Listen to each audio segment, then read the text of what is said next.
Hello and welcome to Tales for Life. In each episode of this podcast, we'll explore a folk or fairy tale from a different culture or region and discover the life lessons, values, and morals they offer that we can use today. Join me on the journey through the magical and meaningful world of folk and fairy tales.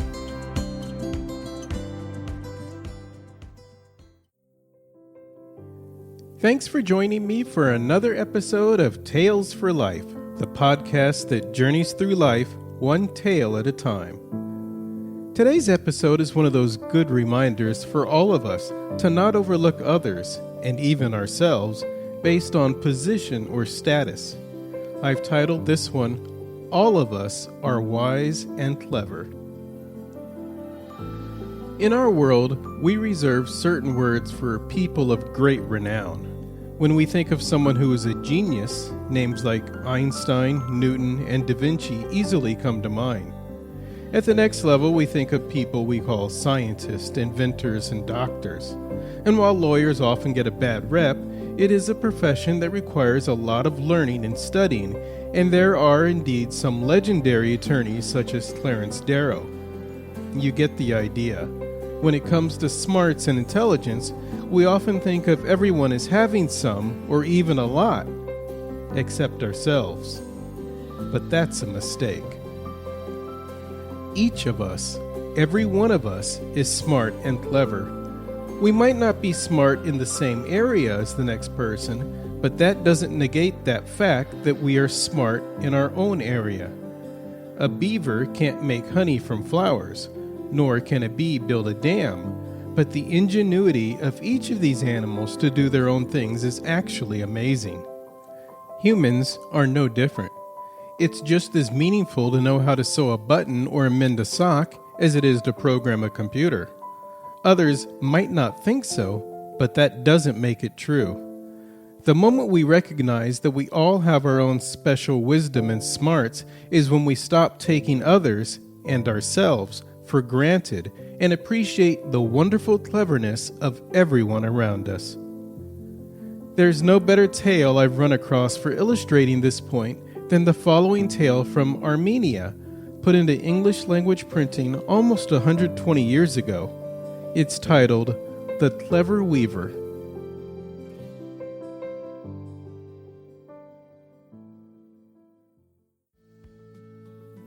Once upon a time, the king of a far country was sitting on his throne, listening to the complaints of his people and judging between them. That morning there had been fewer cases than usual to deal with, and the king was about to rise and go into his gardens when a sudden stir was heard outside, and the Lord High Chamberlain entered and inquired if His Majesty would be graciously pleased to receive the ambassador of a powerful emperor who lived in the east and was greatly feared by the neighboring sovereigns.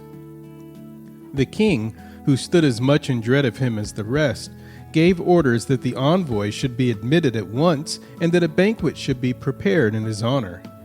Then he settled himself again on his throne, wondering what the envoy had to say. The envoy said nothing. He advanced to the throne where the king was awaiting him, and stooping down, traced on the floor with a rod which he held in his hand a black circle all around it.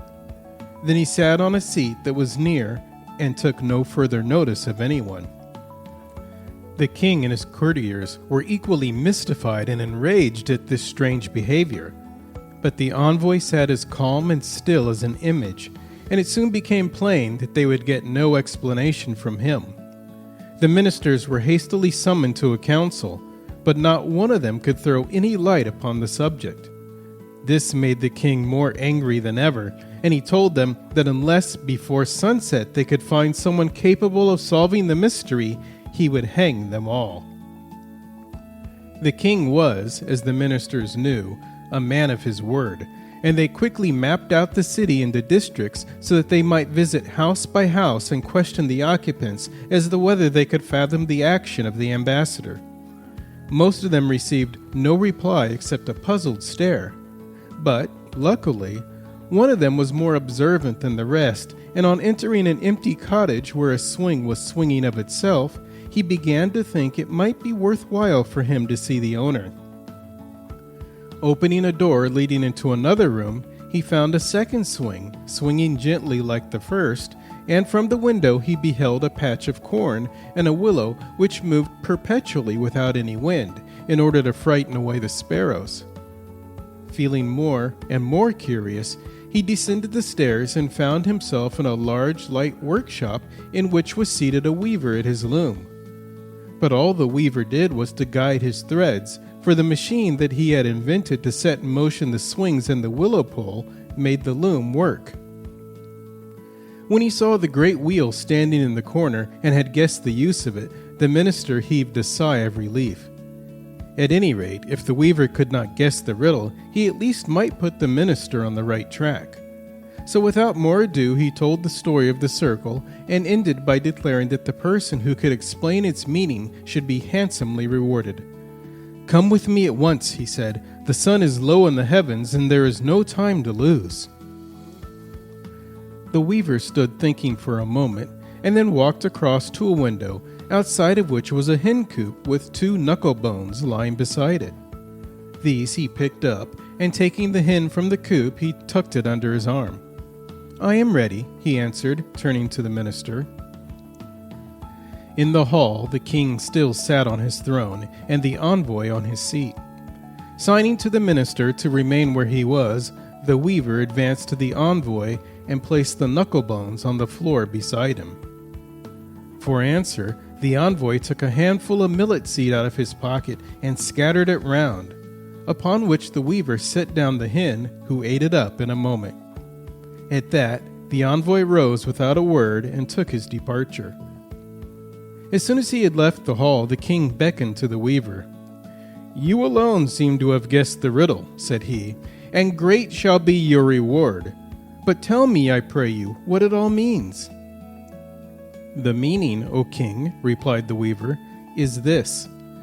The circle drawn by the envoy round your throne is the message of the emperor and signifies, 'If I send an army and surround your capital, will you lay down your arms?'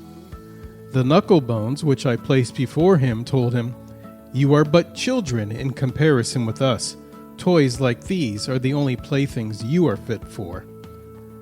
The millet that he scattered was an emblem of the number of soldiers that his master can bring into the field. But by the hen which ate up the seed, he understood that one of our men could destroy a host of theirs. I do not think," he added, "that the emperor will declare war." "You have saved me and my honor," cried the king, "and wealth and glory shall be heaped upon you. Name your reward, and you shall have it, even to the half of my kingdom." "The small farm outside the city gates, as a marriage portion for my daughter, is all I ask," answered the weaver, and it was all he would accept. "Only, O king," were his parting words, "I would beg of you to remember that weavers also are of value to a state, and that they are sometimes cleverer even than ministers."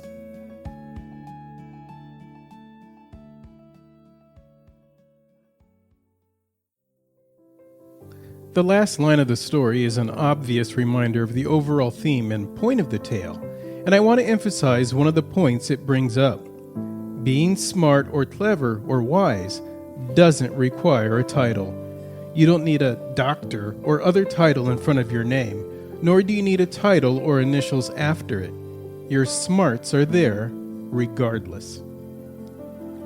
Another fun fact to be gleaned here is that book learning doesn't encompass all learning. There's a lot you can learn from books and schooling, make no mistake, but there's a lot outside of that too. This includes cleverness and applied knowledge, which could very well be the reason that a TV weatherman is often less reliable than grandma's aching knee when it comes to predicting rain. In the end, like the title of this episode states, all of us are wise and clever.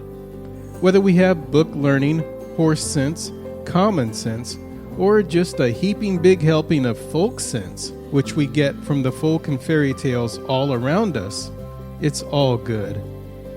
We'll see you on the next episode of Tales for Life.